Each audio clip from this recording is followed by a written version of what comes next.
ये रामगढ़ नामक गांव की कहानी है जहां मोहन की पत्नी अचानक से बीमार पड़ गई। मैं तुम्हें बहुत प्यार करती हूँ।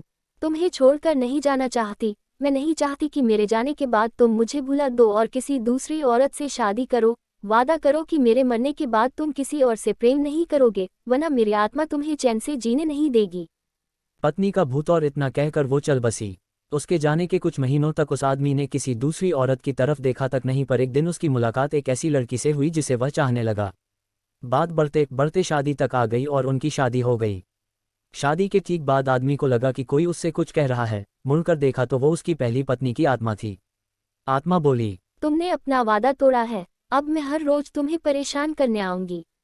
और इतना कहकर वो गायब हो गई। आदमी घबरा गया, उसे रात भर नींद नहीं आई।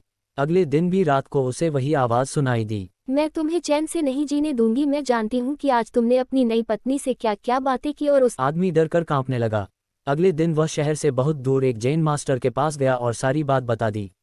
मास्टर बोले, ये प्रेत बहुत चालाक है, कोई बात नहीं, मेरे पास इसका भी इलाज है। इस बार जब तुम्हारी पत्नी का भूत आए तो मैं जैसा कहता हूँ तुम ठीक वैसा ही करना। मोहन घबराते हुए बोला। बिल्कुल सही है, तभी तो मेरी एक एक बात उसे पता होती है। मास्टर बोले, कोई बात नहीं, मेरे पास इसका भी इलाज है। इस बार जब तुम्हारी पत्नी का भूत आए तो मैं जैसा कहता हूँ तुम ठीक वैसा ही करना।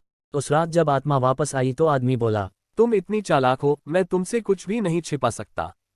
और जैसा कि तुम चाहती हो मैं अपनी पत्नी को छोड़ने के लिए भी तैयार हूं, पर उसके लिए तुम्हें एक प्रश्न का उत्तर देना होगा, और अगर तुम उत्तर न दे पाए तो तुम्हें हमेशा हमेशा के लिए मेरा पीछा छोड़ना होगा। पत्नी का भूत बोला। मंजूर है, पूछो अपना प्रश्न। आदमी ने फौरन जमीन पर पड़े बहुत सारे छोटे छोटे कंकड़ अपनी मुट्ठी में भर लिए और बोला, बताओ मेरी मुट्ठी में कितने कंकड़ हैं। और ठीक उसी समय भूत गायब हो गया। कुछ हफ्तों बाद वो एक बार फिर से जैन मास्टर के पास उनका शुक्रिया अदा करने पहुंचा।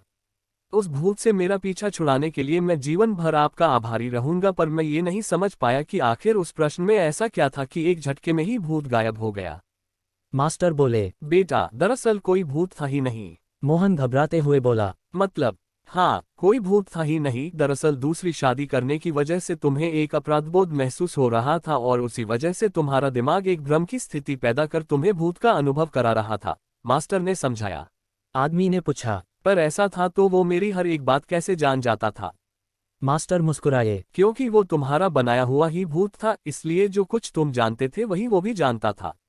और यही कारण था कि मैंने तुम्हें वो कंकड़ वाला प्रश्न पूछने को कहा, क्योंकि मैं जानता था कि इसका उत्तर तुम्हें भी नहीं पता होगा और इसलिए भूत भी इसका उत्तर नहीं दे पाएगा और तुम्हें तुम्हारे दिमाग की ही उपज से छुटकारा मिल जाएगा।